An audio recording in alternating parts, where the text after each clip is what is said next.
Hi there, my name's Ken. Welcome along to this F2 English Conversations course for beginners. This is the top tips for lesson number 4.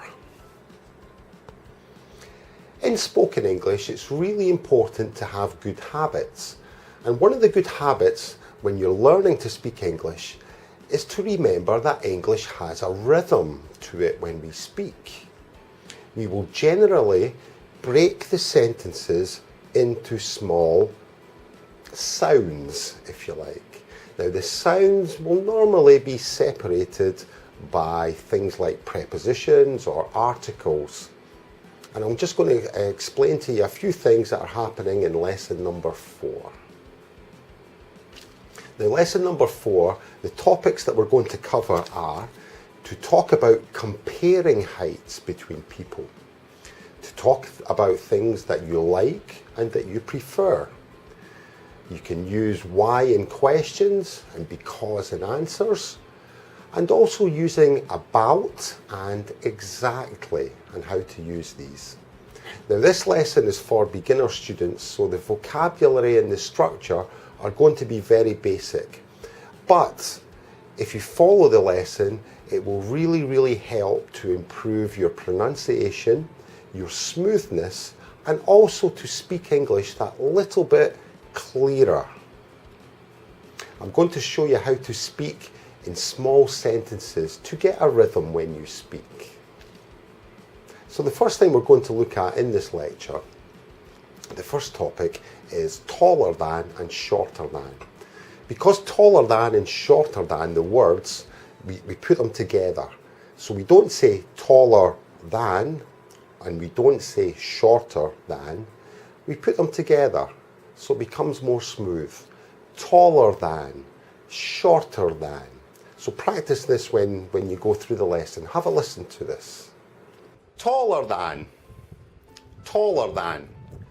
shorter than, shorter than. Now the sentences are getting a little bit longer, so we have to break them down into smaller sounds when we speak. So for example, this example I'm going to show you. The sentence is, yes, he is. John is taller than Jane. Yes, he is. John is taller than Jane.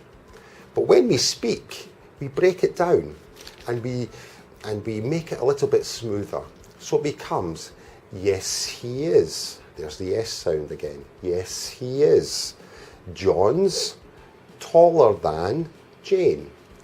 Yes, he is. John's taller than Jane. Yes, he is. John, and we can put the John and taller than, we can put that together because we have an S sound with John. So we can say John's taller than Jane. Yes, he is. John's taller than Jane.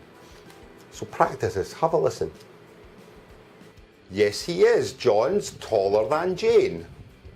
Yes, he is. John's taller than Jane.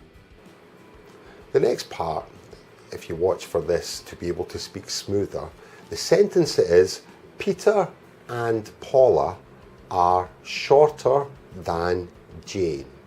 Peter and Paula are shorter than Jane. So when we're speaking, we'll break this down and we'll say Peter and Paula. Peter and Paula.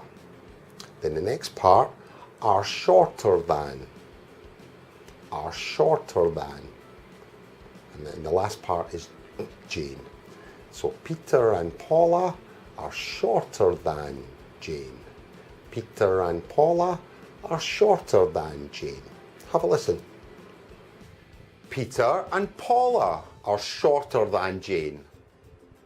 Peter and Paula are shorter than Jane. And again, this next example is when we have a big sentence to break it down into smaller parts, easier to speak. The full sentences prefer we use when we want to say what we like most between two things. So prefer we use when we want to say what we like most between two things. Now this sentence is very long, so let's break it down. We can say it like this. The first part, prefer we use when we want to say what we like most between two things. And the rhythm is really important. The rhythm sounds like da da da da da da da da da da da da da da da. Prefer we use when we want to say what we like most between two things. So as you can see, there's maybe 4 or 5 words that we put together for each part. Prefer we use when we want to say what we like most between two things. Have a listen and practice this rhythm. Prefer we use when we want to say what we like most between two things. Another couple of examples that I'm going to show you is using why and because. With this example, the full sentence, why we use when we want to know the reason. Why we use when we want to know the reason. Now again, this is really long, so let's break it down into the rhythm that I've just shown you. So it becomes why we use when we want to know the reason. Why we use when we want to know the reason. Very, very smooth if you can get into this habit of having this rhythm. Why we use when we want to know the reason. And the next part of this is because we use when we want to give the reason. Because we use when we want to give the reason. So again, very, very smooth if you can have a listen to this. Because we use when we want to give the reason. Another couple of big long sentences. We use the tallest and the shortest reading a book, say who is the most TV, tall or the most reading short a book between two or more This is a people. big sentence. So again, we use can the break it tallest down. and the I shortest prefer to say reading who a is the book, most tall reading a book. or the most short Again, reading a book between two or more people. is words that go together, so we say them as one sound. I prefer reading a book to watching TV. To watching TV. So I prefer reading a book to watching TV. Because, now it's good to stop here because we can then give a reason. So I prefer reading a book to watching TV because reading a book relaxes me. So as you can hear, and as you can hear in this, we are being very smooth when we speak, and it's really, really good practice to do. Really good to get into this good habits. I prefer reading a book to watching TV because reading a book relaxes me. There are another couple of examples in this lesson which you can practice with. This one here, about how many students are sitting. About how many students are sitting. Again, this is a long sentence, so we can break it down and we can just say about how many students. This is the noun, how many students. And then we've got the verb are sitting. So about how many students are sitting. About how many students are sitting.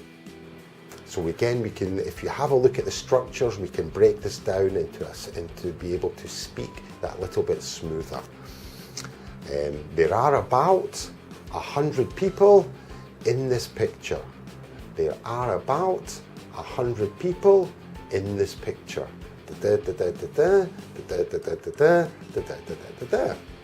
Easy. There are about 100 people in this picture. There are about 100 people in this picture. So this is top tips for lesson number 4. I hope you find it useful, and I hope you can use what you learn here into the full lesson number 4. So my name's Ken, thanks very much and good luck.